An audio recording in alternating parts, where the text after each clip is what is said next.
And we are live.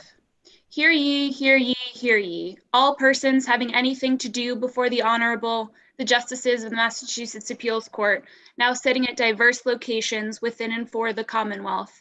Draw near, give your attention, and you shall be heard. God save the Commonwealth of Massachusetts. Court is open. Good morning, everybody. Thanks for joining me on short notice. I would appreciate everyone identifying themselves and telling me who they represent for the record. Why don't we start with Ms. Frizzoli? Carol Frizzoli, I represent the Department of Children and Families. Ms. Deely? My name is Megan Deely. I represent the father, Damian S. Ms. Brown? Good afternoon, everyone. I represent the... Ms. Murphy? Hello, I'm Monica Murphy. I am the Appeals Supervisor for the Department of Children and Families. Ms. Carleen? Margaret Carleen, Your Honor, representing the mother. And Mr. Prescott? Attorney Prescott, DCF trial attorney. Okay, so there are three DCF folks. Who's going to speak on behalf of DCF? I will, Your Honor. Okay. And then Ms. Deely, you have the father, Ms. Brown, you have the child, and Ms. Carleen, you have the mother. Is that right? Correct. Okay. I perceive this as a joint motion by the mother, father, and child. Am I right about that? That's correct. Who's going to speak first on behalf of, and I don't want to, or nor do I mean to cut anybody off. Who's going to speak first on behalf of the petitioners?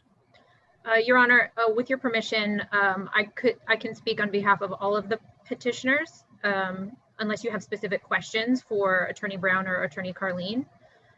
So I don't at this point anticipate that, but I may. Okay. And well, I probably will. Let's face it. It's your petition, so why don't you start? I will tell you that I have lots of questions. Okay. Many of them are factual. And I'm going to interrupt because that's my style, so get used to it. Yesterday we had somebody who was a little off screen swear, and so if you've got anybody sitting like behind you, you could warn them that that's not going to work because it actually gets picked up by the sound. Treat this as if you're in a courtroom. All right. Absolutely. Ms. Deely? Thank you, Your Honor. Our petition lies on three grounds. Two relate to the lack of subject matter jurisdiction of the juvenile court, and the third has to do with the preponderance of evidence standard, which we believe was not met in this case. With regards to jurisdiction, our argument is that Massachusetts is not the home state of the child, who has always resided in Rhode Island, and Rhode Island is also the most appropriate forum because they have all of the information and evidence with regards to this case. With regards to the emergency provision of the MCCJA, that applies when the child is in the Commonwealth in the case of an emergency. However, the department did not even allege that there was an emergency in this case. They said, I'm quoting from the department's opposition on page 18 and 19, that even though the department response worker did not have any specific safety concerns, the department didn't have any verification of services from Rhode Island, no approved ICPC, and no way to ensure the safety and well-being of the child. So really their issue was the same as the trial courts, which is we just don't have enough information. Where were you quoting from? Page 18 and 19 of their brief? Of the 18 and 19 of the opposition, yes.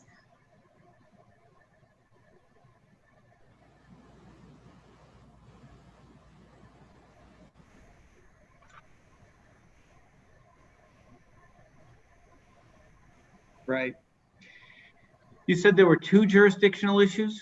The second has to do with the pleading jurisdiction of section 24, that they must allege that the case falls within one of the four statutory grounds, but the department doesn't allege any information to meet those grounds. Why is that a jurisdictional issue as opposed to just not having pleaded properly a claim?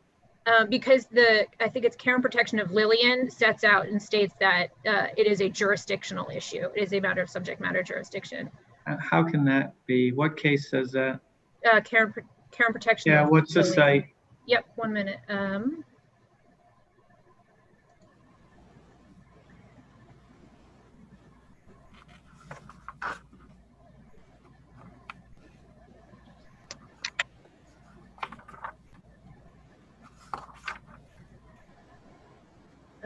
It's 445 Mass, sorry, at page 337, note 9. Let me get you the full site. Mass 333, 2005, at page 337 and note 9. And what is the statute that I need to look at? Remind me what that is for the jurisdictional issue. With regards to Rhode Island and Massachusetts? Yeah. Sure, that's GL 209B. All right, I'm just going to pull those down. Give me a moment, folks.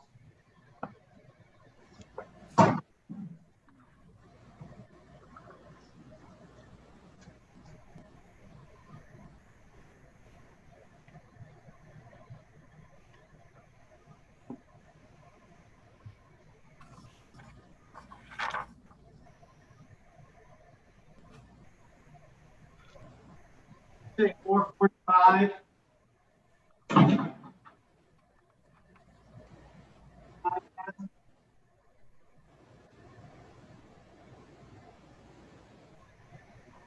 All right, is the microphone so bad? 445 Mass? Yeah, okay. All right. Let me ask you some. Child was removed on the 2nd of November, correct? It was the That's what I have here. it was actually the 30th. So the Rhode Island Family Court returned custody of the child to her parents on the October 29th. And then on the 30th, the child was removed?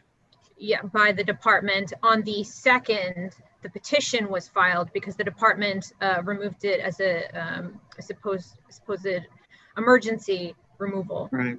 Okay. So the child's been out of the custody of the parents for over 2 months. What's been happening? I can let Attorney Brown answer that question as she's child's counsel.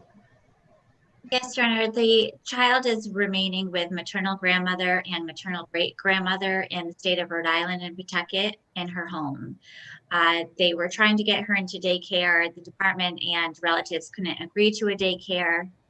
She was on a list for Montessori school. Parents were visiting every single day, doing a great job with that. Beyond that, it's her daily schedule. Okay. So she's 2 years old? Yes, just short of 2. And she's with maternal grandmother in Pawtucket, and the parents visit every day. Yes, And that was that's the what's schedule. been going on for the last 2 months. Yes, Is that right? yes, And I take it mother, father, and child all want this order overturned and want the children, want the child to be returned to the custody of the parents and not the custody of DCF, correct? Correct. Yes, Your Honor. The department would, of course, be able to keep an open protective case and provide services and supervision of the family, but we're asking that the custody order be overturned because of, as you stated, lack of jurisdiction, because Rhode Island really is the proper jurisdiction for this case, and also it's a pure insufficient evidence. The court said in its own words, I just don't have enough information to send the child home today.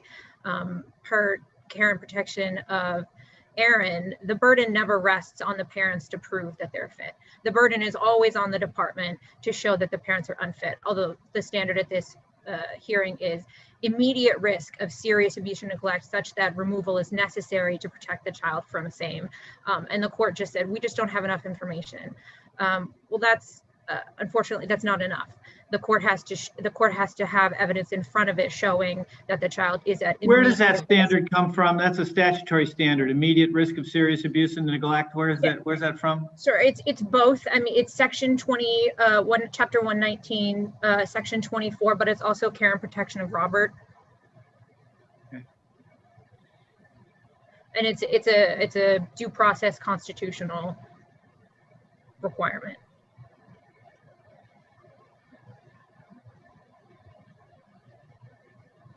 So let's just talk about jurisdiction for a moment. The DCF says, I believe, and I'm sure they'll correct me if I'm wrong, that this falls under 3. The child is physically present in the Commonwealth, and it is necessary in an emergency to protect the child from abuse or neglect or for other good cause shown. Right? Yes. Why doesn't that apply? Child was in the Commonwealth. DCF said that it was an emergency situation. DCF says it's an emergency situation, but their own, the statements of their own investigator and their own records clearly reveal that it wasn't an emergency situation. But there's another piece of this that I do not understand. Rhode Island had closed their case with respect to the child, right? And said they were releasing the child to the parents. Correct. Parents are in Massachusetts. So the definition of a home state is the state where the child has resided concurrently for the past 6 months prior to the assumption of custody, and the child has resided in Rhode Island. Right, so the why child's would never Rhode resided Island, in but Massachusetts. I don't understand why I would want to construe this statute so that Rhode Island retains jurisdiction after Rhode Island has said, I'm releasing it to somebody who's in Massachusetts.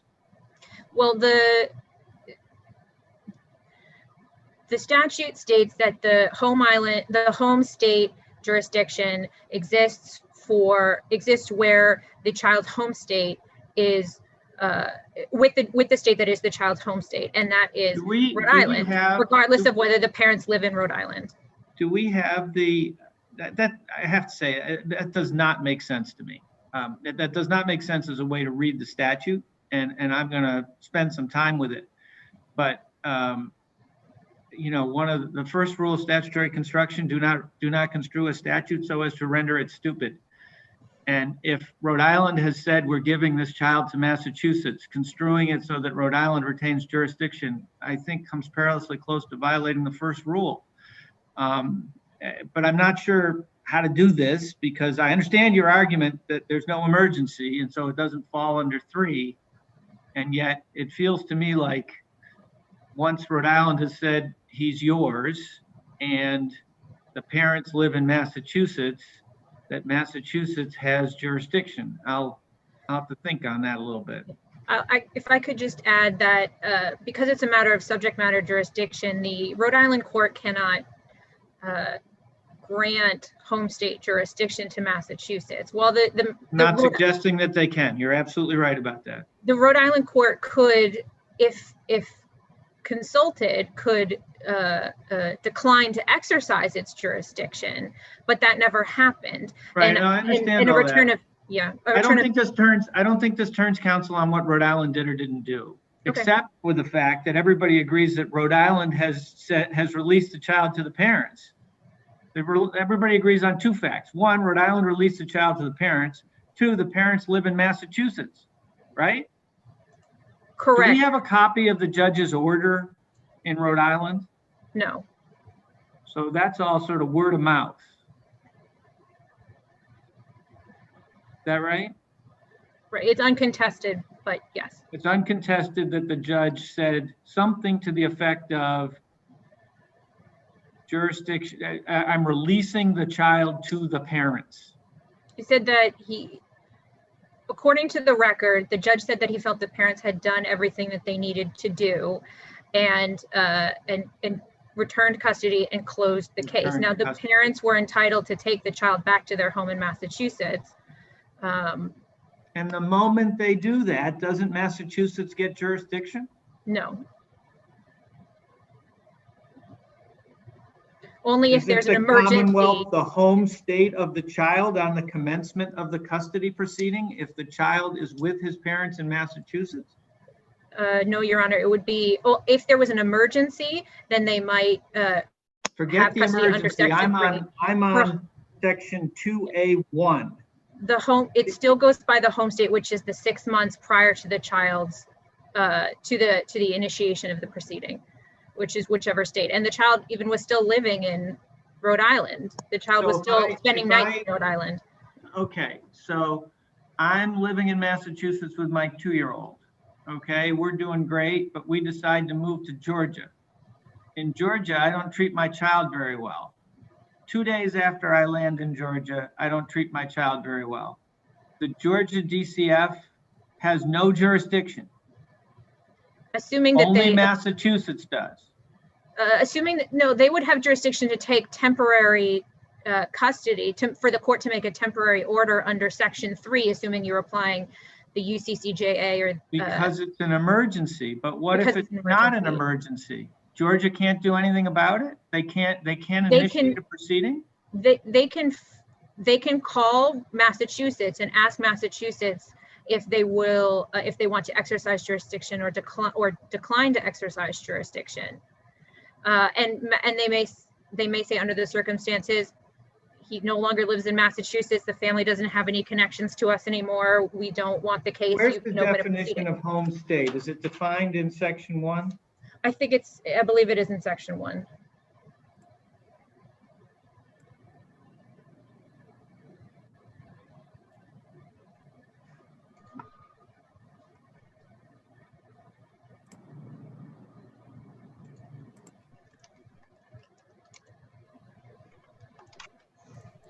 Well, that sure does seem to be what it says.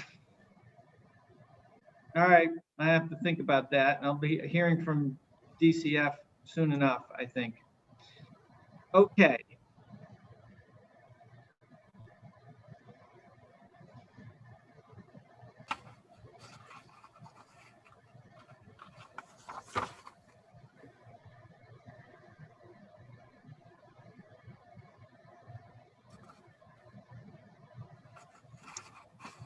Ms. Frizzoli. Yes. I'm afraid I'm going to have some very pointed questions for the DCF. Don't take it personally. None taken, Your Honor. First question is, what do you say to the argument that there's no jurisdiction because this didn't qualify as an emergency? Your Honor, the facts of this case, it does qualify as emergency in the sense that we had the department was put in a situation. They received a 51A report, which under the law, they have a duty to investigate from the Rhode Island social worker who told them that the Rhode Island judge had dismissed a case over their objection, that there were concerns about the safety of the home, the mental health of the father, and there was also concerns of the current custodian about the safety of this child in the placement of his parents. But what was really telling in this case is what Massachusetts had in its possession was a denied ICPC that had been performed in March of 2020. That was the one record that the department had on this family prior to receiving the 51A. That ICPC, which is part of the record in this case, details a very unsafe environment in the home where there were wires hanging, there was boxes loaded up that could potentially fall on a child. There was there's a three different families or family members living in this house. They were in a basement living with their parents. Let's say I agree with you that report satisfies the notion that as of the time the decision was made, maybe you qualify as an emergency. I don't see emergency defined in the statute, by the way. what do you do with the fact that when the caseworker from DCF went there, her report indicates none of those problems? Correct, but, and so the caseworker, you know, contacted her supervisor, which I believe is in the 51B. Again, but we have a denied ICPC describing all this. And although the safety concerns might have Right, not but been the evident, ICPC is from 7 months earlier. correct. And presumably it was provided to the parents. Apparently they took action to get rid of the concerns that had arisen in March. And now you have no contemporary evidence that there is a problem. But what you don't have either, Your Honor, is an approved ICPC. And I think there's a case called Custody of Quincy, which talks about the Interstate Compact Act, which, in fact, in that case, it was. What is the significance of not having an approved ICPC? Because once you don't have an approved ICPC, state of Massachusetts can't provide services to this family. There's no, we don't know specifically, because it wasn't just the apartment. There was concerns about the father's mental health, whether he had done the psychological exam that Rhode Island had requested. It was about the entire family. It was a home study, not just the physical attributes of the home, but it was also about the What makeup is the of basis for telling me that Massachusetts cannot provide services to the family? Apparently they believe they have jurisdiction to remove the child from the family, but they don't have the ability to provide any services? Well, Your Honor, if you look at the case of Custody of Quincy, which talks about this kind of similar factual where the child was in Massachusetts, the child was released to a father in New Hampshire. In that case, the son had no services. There was no ICPC done by the state of Massachusetts. So therefore, there was that's the overall law that governs all 50 states when you start transferring children across state lines. So it protects the children. And in that case, they basically— Doesn't sound very protective to tell me that the child who's in Massachusetts can't be provided services in Massachusetts. That doesn't sound protective at all. Well, again, we have an ICPC from Massachusetts, a home study, and again, not just a home study, but a family assessment, which says there are issues with this family. So Massachusetts does not accept the placement of this child. And yes, it was in March, but what we didn't have is an updated ICPC, which said the parents did everything. Because what's the site for Custody of Quincy?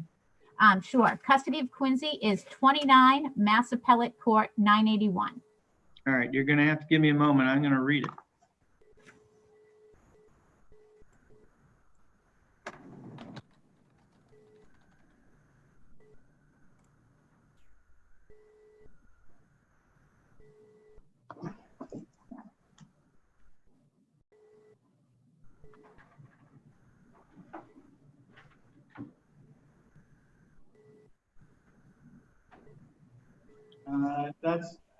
I have 28 Mass Appeals 981, and it doesn't look like Custody of Quincy.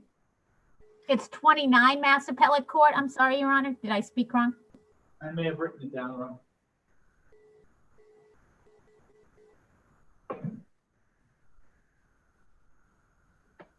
A rescript, right? Correct.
Yeah, I don't see it here, what you're telling me the law is. You're telling me something that, again, the second time today already, I'm hearing what law is. It doesn't make sense to my instinct as to what law should be.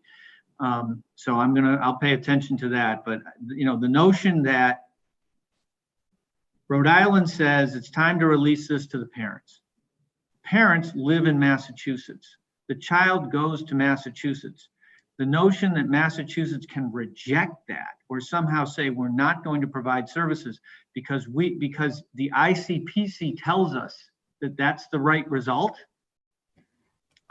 I'm not buying it. It's even if you look at the section which I attached of the ICPC, which I read it. Yeah, and it basically says in the receiving state, because like in New Hampshire, this father literally had to abandon his child at the hospital in order to get the child's services in New Hampshire because Massachusetts had not properly done the coordination of services. But that was what New Hampshire did. You know, who knows whether New Hampshire did it right. What that case says is this is what quote unquote should happen. Yes. And that I can believe, but saying that it has the obligation of law such that Massachusetts doesn't have the ability to provide services to a child who's been released to them and lives in the Commonwealth because that's where the parents are, doesn't make sense to me. Your Honor, it's just one of the factors of why the department considered this an emergency. But Your Honor, in addition, when we filed the petition was accepted by the court. Historically, so the petitioner is actually, I think the parents filed a motion to dismiss the petition. The trial judge, because he had accepted that petition, he didn't have any leeway in order to— Trial judge, a he or a she? A she, I'm sorry. That's what I thought. It was Judge Souza. And so she didn't have once the case was accepted under 119 section 24, she didn't have the authority to dismiss that case or grant that directed verdict. But then she scheduled a 72-hour hearing, which, as said by the trial judge, is at that hearing, there was no testimony presented. All that was presented was the department's exhibits. The petitioners and that trial court at that 72 could have challenged all of this. And it wasn't done with any live testimony or any exhibits on the parents' part. So, and now we're here at the appeals court level. Which way does that cut? Well, again, Your Honor, it wasn't done. So the purpose of the 72 hours. Where does the burden of proof lie? The burden of proof still lied with the department, and we can— Of course it does, because as we've said, as a court and as the SJC has said over and over again, separating a child from a parent involves a very serious constitutional right. Correct. Okay? And one of the things you ought to do is meet your burden. And the burden is you have to prove that the child is at serious immediate risk of abuse or neglect. What is the proof of that here? Well, again, Your Honor, there was the denied ICPC, which had a description of both the family and the concerns about the family. But that is completely undermined by your own witness, who in October goes and doesn't see any of those things. But what she also couldn't verify was the father's mental health. She had talked to the grandmother. Why do we have to verify the father's mental health? Where is the evidence that the father had mental health problems that could result in immediate risk of abuse and neglect to the child? What is the evidence of that? The grandma said she thinks he was a schizophrenic? Because I got to tell you, that is not evidence. But what we did have is the social worker, the Rhode Island social worker, saying the same thing that he had reported. Social worker. So can we just talk about that for a moment? I have to tell you, this is why I'm really frustrated with this. I don't know what the right answer is, but I am frustrated with it. The Rhode Island social worker is sour grapes. They made an argument to the judge and they lost. And the notion that we're going to take that without a grain of salt seems to me to be the wrong way for the department to be operating. I mean, yes, she filed a 51A. Yes, you have an obligation to look at it, but to say that that's your evidence there's an emergency, that's someone who argued that to a judge and lost. from what we know, which is why at the top of this thing, I asked the question, do we have anything from the judge? It would have been nice to know what the judge was thinking. But, you know, the notion that that is serious evidence, I really struggle with that. And grandma who says, you know, she obviously doesn't like the father. I don't know whether it's right or whether it's wrong, but it also seems to me to be clearly not competent in a lot of ways. I think he takes LSD, and then somewhere in these records it suggests, well, you know, that's what we heard from her because he said it at a party. Is that evidence that he's a serious drug addict? But Your Honor, what we had was the 51B report, which under adoption of Luke comes in for primary fact. And that primary fact wasn't challenged at the 72-hour hearing. Well, wait a so second. The evidence that we had but was the 51B report, is the 51B report the report of the DCF employee who went to the house? Well, yes, the 51, the investigator. Yes, it is, Your Honor. Okay, and where in there is there any significantly competent evidence that either of the parents, yes, I guess you have the Corys, which indicate that there are issues. Yep. I don't want to suggest that I know what the right answer here is on the facts, but the burden of proof lies with the department. And what you're relying on is a report from a social worker who apparently made these arguments to a judge and lost, a report from the grandmother who has been taking care of the child and admits she doesn't care for the father, and a dated report from ICPC, which apparently is undermined by your own employees' observations when they went to take the child. Am I right? Those are the three principal pieces of evidence. Correct, Your Honor. Correct. And there was other, there was a daycare person contacted in our investigation who had worked with the family. I think Miss Grace, who basically said that although the family did work with her, that, you know, they initially the father, there were concerns with the father. But again, what we had was, where's that? That's in the 51B, Your Honor. Yeah, I'm looking through the 51B and trying to find it. I mean, again, this isn't, the department's not going to contend that this is, you know, our strongest case. But it was a case, it was a case where we met, I mean, the burden of preponderance of the evidence, it's not a high burden. And that's why, you know, we went through and went through the process. But it is a high burden that the child is at serious immediate risk of abuse or neglect. Do you agree that's the standard? Oh, yes, I don't disagree. Okay, well, that seems to me to be a high burden. Serious and immediate and abuse or neglect. 3 pieces. What about it was immediate? Just the fact that the child had been just released to the parents? Again, based on what with no evidence of any neglect or abuse by the parents at that time. What we had was a Rhode Island social worker telling us that the house was unsafe, that father had mental health issues that were unaddressed, and that the judge, you know, that over their objection and the objection of the CASA worker, the judge dismissed the case. Again, like you said, we have a duty to investigate. That I understand, and I get that. And we made the determination to remove the child, and then at the 72-hour hearing, we presented evidence that was unchallenged. And again, the judge agreed. Unchallenged? That's not quite true. As I understand it, and I should have read, but as I understand it, the mother spoke and said that they. Oh, no? She spoke at the not as testimony. I think when the judge was giving the decision, just talked about the status of the visitation. But she was not sworn in to testify. Status of the visitation and the status of the house, right? She spoke about the fact that they had eliminated some of the concerns that had been found in March. Am I making this up? Again, I believe that was just after the second day of the 72, when they came back, when the judge in follow up to what the visitation was, that it was at the grandmother's house 1 hour a day. Ms. So I don't Carleen, were believe you there at was any the hearing? Or I were was you not, Your present? Honor. at the hearing. Who was present from the family side at the hearing? Your Honor, I was present for both days of the 72, what the judge was calling the 72-hour hearing, and the parents' counsel, trial counsel, both argued a motion to dismiss.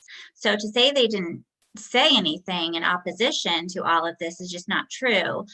They filed a full motion to dismiss. One of them argued it for both of on both their behalves. I reported to Judge Souza my findings of meeting and interviewing the child, my client, maternal grandmother, as well as the parents afterward, and visiting the initial placement. Did the mother speak? I believe the mother was asked questions and did speak shortly. It was not, they were sworn in. I'm sorry, Your Honor. Did she address the question of the current conditions in the home? Yes, both her and the attorney did.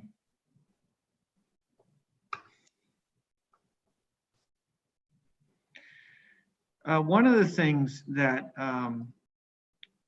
the judge did was say that the department had violated in Ray Walt and issued an order that had a series of things that the department had to do. Where does that stand? Has the department complied with each of the conditions of the judge's order? Your Honor, I would refer to Attorney Prescott on this because he is the trial attorney. So I think he would be best to answer that question. Attorney Prescott? Yes, Your Honor. I believe they have complied with all of the orders other than the daycare order. The daycare order has been an issue because there's been disagreement between the parents about which daycare the children should go to, and they're trying to work with the grandmother as well because she's in another state, so they're trying to find one close to her in Massachusetts that the child could go to. So they have not completed that part of the order, but they've been working to get it done.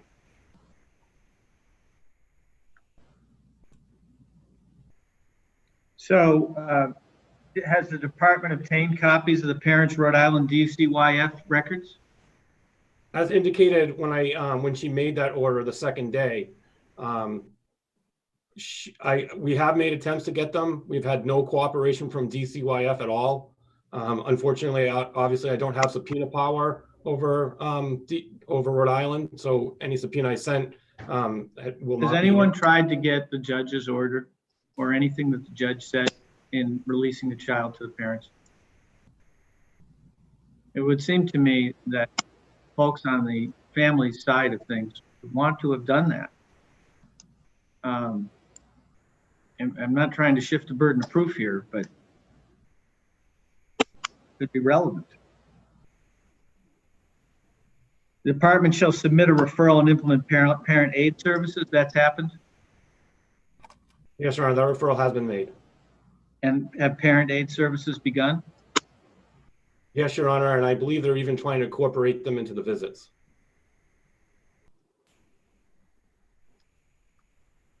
Parents have been referred to housing specialists? The DCF has had the meeting with the housing specialist, and they're working to coordinate a meeting between both the parents and the specialist as well.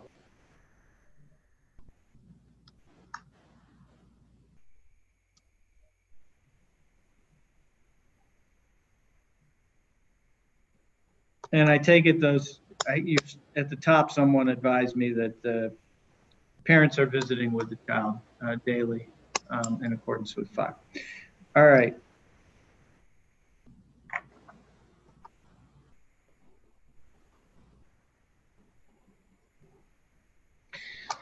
Hypothetical question.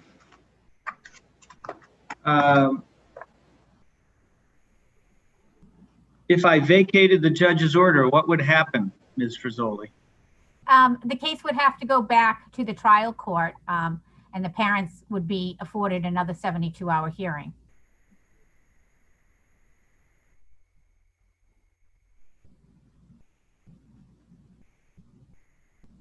Why is that?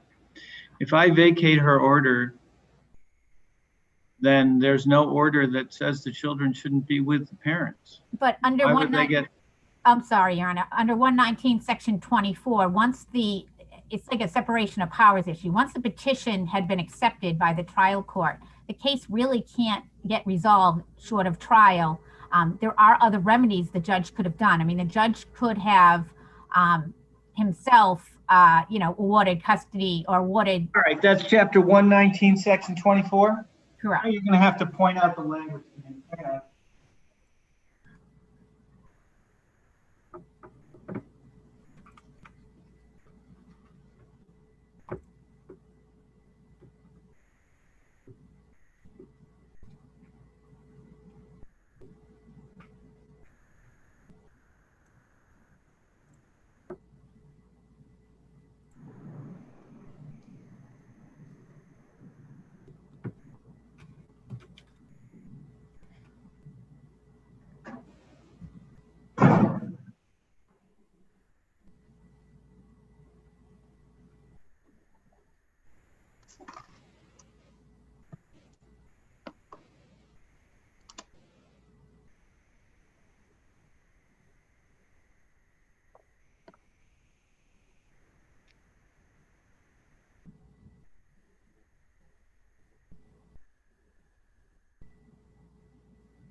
So I don't see anything in here that tells me. And Your Honor, I might have misspoke. I believe you could vacate the custody order, but the care and protection case itself would stay open.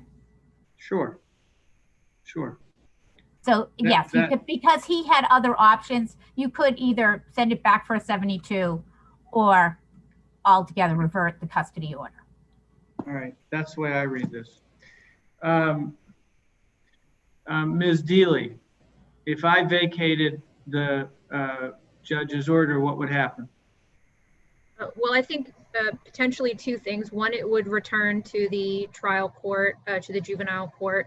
And as Attorney Frizzoli indicated, the care and protection case could stay open, although I would dispute that the trial court could not dismiss the case prior to the department's consent or to a hearing on the merits. Section 24 says that that the custody order is pending a hearing on the merits, but it doesn't restrict. I understand the point. I don't know. I mean, I actually was asking a practical question, but the legal answer is equal to. If I vacated the order, the child would go to the parents and it would stay where? He would stay where? Sorry, not in it. Well, custody would revert to the parents, as you said, but the department could request, I believe, a new temporary custody hearing. Just as if the petition were to be dismissed, arguably the department could file a new petition. They might have difficulty with that, where they, if the conclusion that was reached is that they didn't have enough evidence in the first place. But okay. Correct. With regards to the jurisdictional issue, if the court could order two things. One, that the trial court did not have jurisdiction to make the order in the first place, and the order again would have to be vacated. Or if you were to find that there was an emergency, you could order the trial court to consult with Rhode Island to find out if Rhode Island will decline jurisdiction. With regards, if I could, I was hoping to clarify a point with regards to custody of Quincy, which is that the specifics of Quincy do not apply to this case because New Hampshire actually had a statute that prohibited them from offering voluntary services, which Massachusetts does not. Massachusetts statute chapter 119 section 51B says that requires the department to provide services to family that needs them. Chapter 119 section 1 also requires the department to make efforts to strengthen families. So there's no requirement that the department have custody in order to provide services to the family. So let me just try to walk through the alternatives. One would be that I vacate this on the grounds that there's no jurisdiction in Massachusetts. If that happens, the child goes to the parents because the parents are custodial, right? Correct. And there's no order indicating that they would go anywhere other than to the parents. Correct. DCYF. At which point the child would reside in Massachusetts, but it would be your position that DCF doesn't yet have jurisdiction over the child. Not unless there was an emergency necessitating their taking emergency jurisdiction. Okay. DCYF could file its own petition again.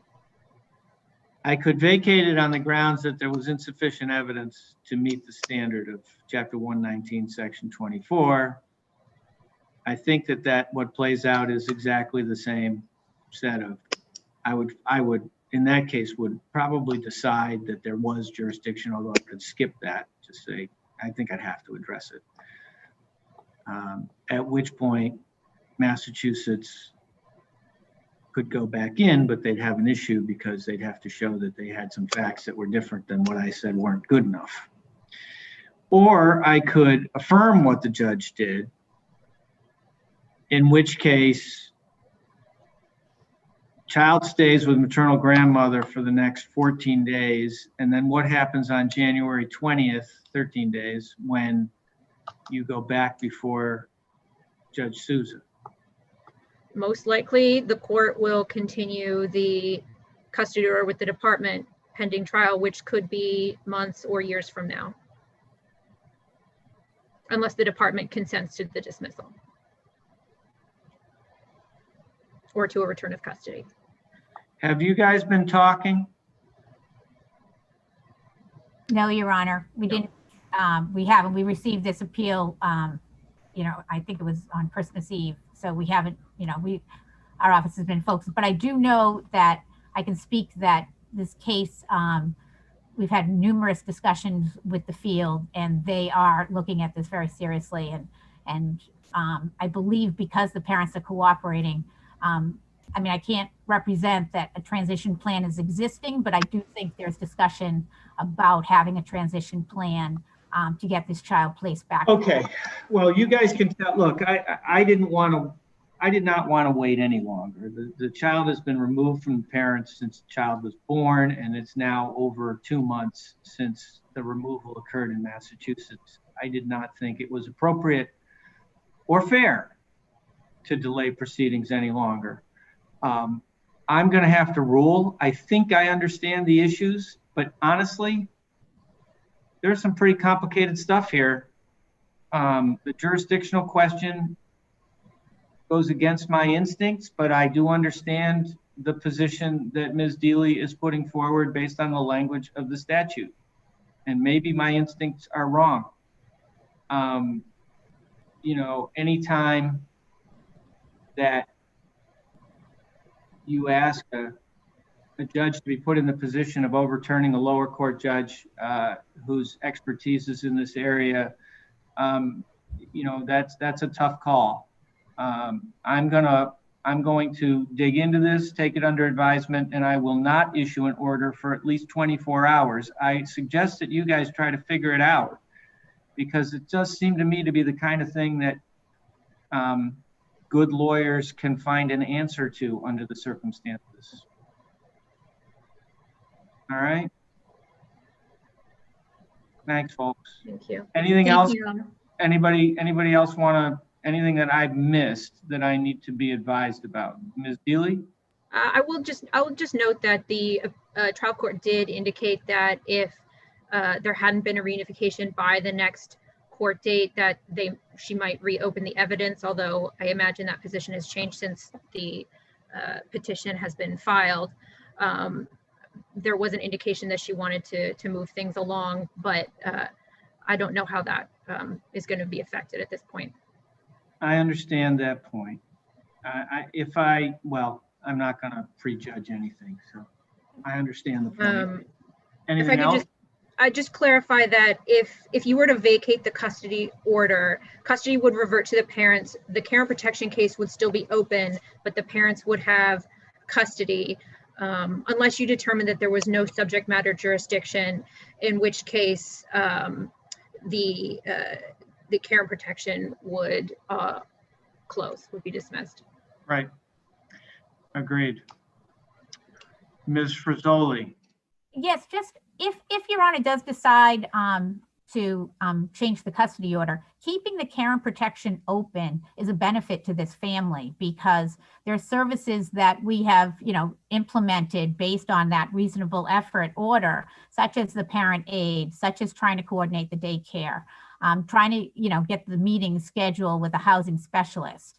Is there any case you're aware of or that you can cite me to that defines the word emergency in that jurisdictional statute? Again, the emergency, yes. Hold on, Ms. Honor.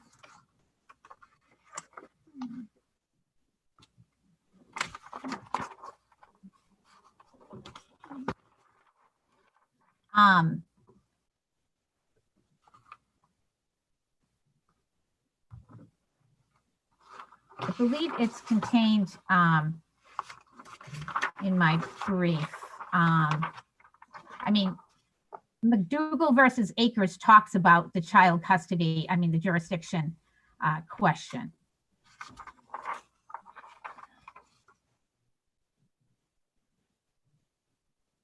But what I'm looking for, so